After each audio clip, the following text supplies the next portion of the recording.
ప్రపంచం ఎంత పెద్దదో అంతకంటే వైవిధ్యమైంది. మనం రోజు చూస్తున్న నగరాలు, గ్రామాలు మాత్రమే కాదు, సాధారణ మనుషులకు కనిపించని, చేరుకోలేని ప్రదేశాలు కూడా ఈ భూమిపై ఎన్నో ఉన్నాయి. ఇవి వింతలతో నిండినవి, విశేషాలతో కట్టిపడేసివి. కానీ ఈ ప్రదేశాలకు అందరికీ ప్రవేశం ఉండదు, కొందరికి మాత్రమే. అది కూడా కఠిన నియమాల మధ్య అనుమతి లభిస్తుంది. కొన్ని ప్రదేశాలు దేశ భద్రత కోసమే మూసివేస్తారు. అక్కడ అత్యాధునిక సాంకేతిక పరిజ్ఞానం, రహస్య ఆయుధాలు లేదా కీలక సమాచారం దాగి ఉంటుంది. అందుకే సామాన్య ప్రజలు అక్కడికి వెళ్లే అవకాశం ఉండదు. మరోవైపు కొన్ని ప్రదేశాలు ప్రకృతిని కాపాడుకోవడం కోసం పూర్తిగా నిషేధితంగా మారాయి. అరుదైన జంతువులు, మొక్కలు అక్కడ జీవిస్తున్నందున మనుషులు అడుగు పడితేనే వాటికి ప్రమాదం ఏర్పడుతుంది. ఇంకా కొన్ని ప్రాంతాలు చారిత్రకంగా ఎంతో విలువైనవి. వేల ఏళ్ల నాటి ఆనవాళ్లు అక్కడ ఉన్నాయి. అవి దెబ్బతినకుండా ఉండాలంటే పరిశోధకులు లేదంటే ప్రత్యేక అనుమతి ఉన్నవారికి మాత్రమే ప్రవేశమిస్తారు. అలాగే కొన్ని ఆధ్యాత్మిక ప్రదేశాలు కూడా ఉన్నాయి. అక్కడి సాంప్రదాయాలు, నమ్మకాలు కాపాడుకోవడం కోసం పరిమితుల్ని విధించారు. ఈ ప్రదేశాలపై సాధారణంగా ఒక రహస్యపు తెర కప్పబడి ఉంటుంది. అక్కడ ఏం జరుగుతుందో, లోపల ఎలా ఉంటుందో తెలుసుకోవాలనే ఆసక్తి అందరిలో ఉంటుంది. కానీ ఆ ఆసక్తి కంటే ముఖ్యమైనది వాటి భద్రత, విలువ. అందుకే ప్రపంచంలో కొన్ని వింతలు, విశేషాలు మన కళ్ళకు కనిపించకుండా కొద్ది మందికే పరిమితమై ఉంటాయి. అవి కనిపించకపోయినా మన భూమి ఎంత అద్భుతమైందో గుర్తు చేసే నిశ్శబ్ద సాక్ష్యాలుగా నిలుస్తున్నాయి. గ్యాంకర్ ప్యోన్సన్ ప్రపంచంలో ఇప్పటి వరకు ఎక్కలేని అత్యంత ఎత్తైన పర్వత శిఖరం. ఇది భూటాన్ దేశంలో, భూటాన్ చైనా సరిహద్దు ప్రాంతానికి సమీపంలో ఉంది. దీని ఎత్తు సుమారు 7,570 మీటర్లు. హిమాలయ పర్వత శ్రేణిలో భాగమైన ఈ శిఖరాన్ని భూటాన్ ప్రజలు పవిత్రంగా భావిస్తారు. గ్యాంకర్ ప్యోన్సమ్ అంటే జోంగ్జా భాషలో మంచుతో కప్పబడిన ముగ్గురు సోదరులు అనే అర్థం. ఈ పర్వతం దేవతల నివాసమనే నమ్మకం అక్కడి ప్రజల్లో ఉంది. అందుకే భూటాన్ ప్రభుత్వం 6,000 మీటర్లకు పైబడిన పర్వతాలను ఎక్కడాన్ని నిషేధించింది. గతంలో కొన్ని ప్రయత్నాలు జరిగినప్పటికీ వాతావరణం, కఠిన భౌగోళిక పరిస్థితులు కారణంగా అవి విఫలమయ్యాయి.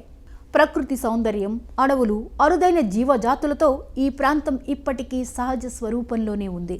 గ్యాంకర్ ప్యోన్సమ్ మనిషి విజయం కంటే ప్రకృతి, సంస్కృతిని గౌరవించాల్సిన అవసరాన్ని గుర్తు చేసే ప్రత్యేకమైన పర్వతంగా నిలిచింది. ఇక ఏరియా 51 అనేది అమెరికాలోని నెవాడా రాష్ట్రంలో ఉన్న అత్యంత రహస్యమైన సైనిక స్థావరం. ఇది అమెరికా వైమానిక దళానికి చెందిన గోప్య పరిశోధన కేంద్రంగా గుర్తింపు పొందింది. సాధారణ ప్రజలకు ఈ ప్రాంతంలోకి ప్రవేశం పూర్తిగా నిషేధం. ప్రధానంగా కొత్త విమానాలు, గూఢచారి విమానాలు, అత్యాధునిక సాంకేతిక పరిజ్ఞానంపై ఇక్కడ పరీక్షలు నిర్వహిస్తారని చెబుతారు. ఒకప్పుడు U-2, SR-71 వంటి రహస్య విమానాల పరీక్షలు ఇక్కడే జరిగాయి. అయితే ఈ స్థావరం గురించి అమెరికా ప్రభుత్వం చాలా సంవత్సరాల పాటు అధికారికంగా ఏమీ చెప్పలేదు.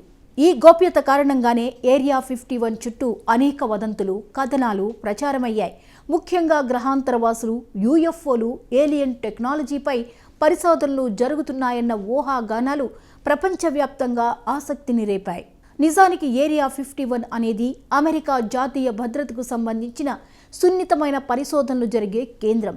రహస్యంగా ఉండడమే దీని ప్రత్యేకత. అందుకే ఏరియా 51 కేవలం ఒక సైనిక స్థావరం మాత్రమే కాదు, ప్రపంచంలోనే అత్యంత ఆసక్తికరమైన రహస్య ప్రదేశంగా నిలిచింది. ఇక చెర్నోబిల్ ఎలిఫెంట్ ఫుట్ అనేది ప్రపంచంలోనే అత్యంత ప్రమాదకరమైన రేడియో ధార్మిక పదార్థాల్లో ఒకటి. 1986లో ఉక్రెయిన్లోని చెర్నోబిల్ అణు విద్యుత్ కేంద్రంలో జరిగిన ఘోర ప్రమాదం తర్వాత ఇది ఏర్పడింది. రియాక్టర్ కూలిపోయిన సమయంలో లోపల ఉన్న యురేనియం ఇంధనం, గ్రాఫైట్, కాంక్రీట్, లోహాలు అన్నీ కలిసి కరిగిపోయి ఒక భారీ గడ్డలా మారాయి. ఆ గడ్డ ఏనుగుపాదంలా కనిపించడంతో దీనికి ఎలిఫెంట్ ఫుట్ అనే పేరు వచ్చింది. ఈ ఎలిఫెంట్ ఫుట్ మొదటిసారి కనుగొనబడినప్పుడు అది అత్యంత తీవ్రమైన రేడియేషన్ను విడుదల చేసింది. అప్పట్లో దాని దగ్గరికి కొద్ది నిమిషాలు వెళ్ళినా మనిషి ప్రాణాలకు తీవ్రమైన ప్రమాదం ఉండేది. కొందరు శాస్త్రవేత్తలు, కార్మికులు దాని ఫోటోలు తీయడానికి ప్రయత్నించినప్పుడు కూడా ప్రాణభయం ఎదురైంది. కాలక్రమంలో రేడియేషన్ స్థాయి కొంత తగ్గినా ఇప్పటికీ అది పూర్తిగా సురక్షితమైనది కాదు. ఎలిఫెంట్ ఫుట్ అనేది అణుశక్తి ఎంత ప్రమాదకరమైందో గుర్తు చేసే సజీవ ఉదాహరణగా నిలుస్తోంది. మానవ తప్పిదాలు, నిర్లక్ష్యం వల్ల ఎంత పెద్ద విధ్వంసం జరుగుతుందో ఈ సంఘటన ప్రపంచానికి స్పష్టంగా చూపించింది. అందుకే చెర్నోబిల్ ఎలిఫెంట్ ఫుట్ను అణు చరిత్రలో ఒక భయానక హెచ్చరికగా శాస్త్రవేత్తలు భావిస్తున్నారు. ఇక్కడకు ఎవరు పడితే వారికి ప్రవేశం లేదు.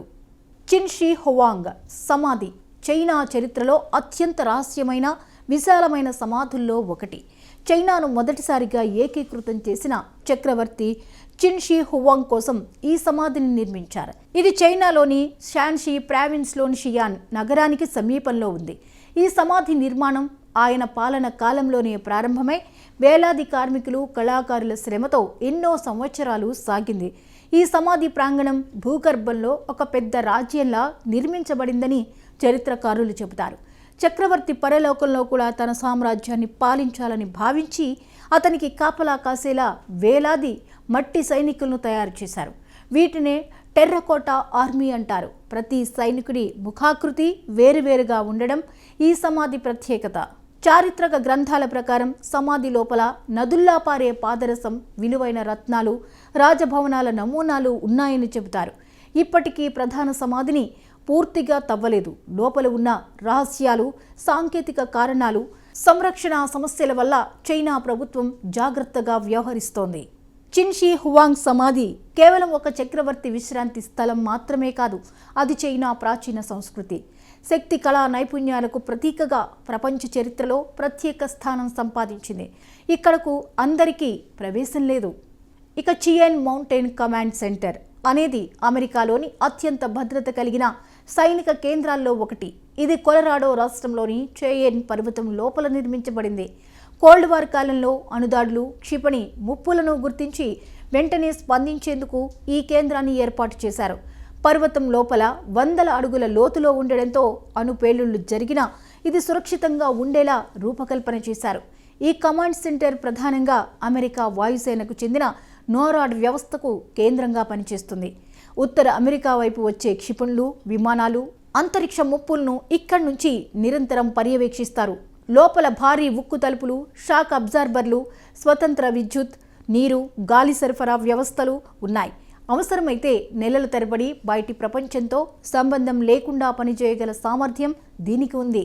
ఈ ప్రాంతానికి సాధారణ ప్రజలకు ఎలాంటి ప్రవేశం లేదు. ఇక్కడికి ప్రవేశం ఉన్నవారు కేవలం అత్యున్నత స్థాయి భద్రతా అనుమతి కలిగిన అమెరికా సైనిక అధికారులు, వాయుసేన సిబ్బంది, నోరాడ్కు చెందిన ప్రత్యేక సాంకేతిక నిపుణులు మాత్రమే. ఇక ఉత్తర కొరియాలోని రూమ్ 39 అనేది ప్రపంచంలోనే అత్యంత రహస్యమైన ప్రభుత్వ విభాగాల్లో ఒకటి. ఇది పాలక కిమ్ కుటుంబానికి నేరుగా పనిచేసే ప్రత్యేక సంస్థగా పేరుగాంచింది. దేశానికి విదేశీ కరెన్సీ సంపాదించడం, గోప్యమైన ఆర్థిక కార్యకలాపాలు నిర్వహించడం దీని ప్రధాన లక్ష్యంగా భావిస్తారు. 1970లో ఈ విభాగం ఏర్పాటైనట్లు చెబుతారు. రూమ్ 39కి సంబంధించిన కార్యకలాపాలపై బయటకు చాలా తక్కువ సమాచారం మాత్రమే ఉంది. అయితే విదేశాల్లో వ్యాపార సంస్థలు నిర్వహించడం, ఖనిజాలు, ఆయుధాల ఎగుమతి, కార్మికుల పంపకం, అలాగే అక్రమ ఆర్థిక లావాదేవీలు కూడా దీనికి సంబంధించినవేనని అంతర్జాతీయంగా అభిప్రాయం ఉంది. ఈ విభాగం ద్వారా వచ్చే ఆదాయం నేరుగా కిమ్ కుటుంబం ఖజానాకే చేరుతుందని చెబుతారు. ఇది పూర్తి రహస్య విభాగం కావడంతో ఇక్కడికి సాధారణ ప్రజలకు అసలు ప్రవేశం లేదు. రూమ్ 39లో పనిచేసేవారు అత్యంత విశ్వసనీయత కలిగిన కొద్దిమంది ఉన్నతాధికారులు మాత్రమే. వీరిని కిమ్ కుటుంబమే ఎంపిక చేస్తుంది. ఇక పొవేగ్లియా దీవి ఇటలీలోని వెనిస్ నగరానికి సమీపంలో ఉన్న చిన్న దీవి. ఇది ప్రపంచంలోనే అత్యంత భయంకరమైన రహస్యమైన ప్రదేశాల్లో ఒకటిగా పేరు పొందింది. గతంలో ఈ దీవిని ప్లేగ్ వ్యాధి వ్యాప్తి సమయంలో రోగులను వేరు చేయడానికి ఉపయోగించారు. వేలాది మంది బాధితులను ఇక్కడికి తరలించగా చాలామంది ఇక్కడే ప్రాణాలు కోల్పోయారు. దీంతో ఈ దీవి చుట్టూ భయానక కథలు ప్రచారంలోకి వచ్చాయి. తరువాత కాలంలో ఈ దీవిపై మానసిక ఆసుపత్రిని ఏర్పాటు చేశారు. అక్కడ రోగులపై అమానుష ప్రయోగాలు జరిగాయన్న కథలు కూడా వినిపిస్తుంటాయి. ఆసుపత్రి మూసివేయబడిన తరువాత దీవి పూర్తిగా నిర్మానుష్యంగా మారింది. ఇప్పటికీ అక్కడ పాడైన భవనాలు, శిథిలాలు మాత్రమే కనిపిస్తాయి. ఈ చరిత్ర వల్ల పోవేగ్లియాను భూతాల దీవిగా కూడా పిలుస్తారు. ప్రస్తుతం పోవేగ్లియా దీవికి సాధారణ ప్రజలకు ప్రవేశం లేదు. ఇటలీ ప్రభుత్వం ఈ ప్రాంతాన్ని పరిరక్షిత ప్రాంతంగా ప్రకటించింది. అధికారిక అనుమతి ఉన్న పరిశోధకులు, చరిత్రకారులు లేదా ప్రభుత్వ సిబ్బంది మాత్రమే ప్రత్యేక సందర్భాల్లో ఇక్కడికి వెళ్ళగలరు. పర్యాటకులకు పూర్తిగా నిషేధం. ఇక మౌంట్ వెదర్ ఆపరేషన్ సెంటర్ అనేది అమెరికాలోని అత్యంత రహస్యమైన భద్రత కలిగిన ప్రభుత్వ కేంద్రాల్లో ఒకటి. ఇది వర్జీనియా రాష్ట్రంలో ఒక పర్వతం లోపల నిర్మించబడింది. అణుయుద్ధం, పెద్ద ప్రకృతి విపత్తులు లేదా దేశవ్యాప్త అత్యవసర పరిస్థితులు ఎదురైనప్పుడు అమెరికా ప్రభుత్వ వ్యవస్థ కొనసాగేందుకు ఇది కీలక పాత్ర పోషిస్తుంది. ఈ కేంద్రాన్ని ప్రత్యేకంగా ప్రభుత్వ నిరంతర పాలన కోసం రూపొందించారు. అంటే దేశానికి తీవ్రమైన ప్రమాదం వచ్చినా అధ్యక్ష పాలనకు అవసరమైన కీలక శాఖలు ఇక్కడి నుంచే పనిచేయగలవు. లోపల ఆధునిక కమ్యూనికేషన్ వ్యవస్థలు, స్వతంత్ర విద్యుత్ సరఫరా, నీరు, ఆహారం, నివాస సదుపాయాలు ఉన్నాయి. అవసరమైతే నెలల పాటు బయటి ప్రపంచంతో సంబంధం లేకుండా పనిచేసే సామర్థ్యం దీనికి ఉంది. మౌంట్ వెదర్ సెంటర్కు సాధారణ ప్రజలకు ఎలాంటి ప్రవేశం లేదు. ఇక్కడికి ప్రవేశం ఉన్నవారు అత్యున్నత భద్రత అనుమతి కలిగిన అమెరికా ప్రభుత్వ అధికారులు, అత్యవసర నిర్వహణ సంస్థలకు చెందిన సిబ్బంది, సాంకేతిక నిపుణులు మాత్రమే. ఇక వాటికన్ అపోస్టోలిక్ ఆర్కైవ్ అనేది ప్రపంచంలోనే అత్యంత ప్రాచీనమైన రహస్యాలతో నిండిన దస్త్రాల భాండాగారం. ఇది వాటికన్ సిటీలో ఉండి రోమన్ కేథలిక్ చర్చికి చెందిన వేల ఏళ్ల పాత పత్రాలు, లేఖలు, ఒప్పందాలు, రాజ ఉత్తర్వులను భద్రపరుస్తుంది. ఒకప్పుడు దీనిని వాటికన్ సీక్రెట్ ఆర్కైవ్గా పిలిచేవారు.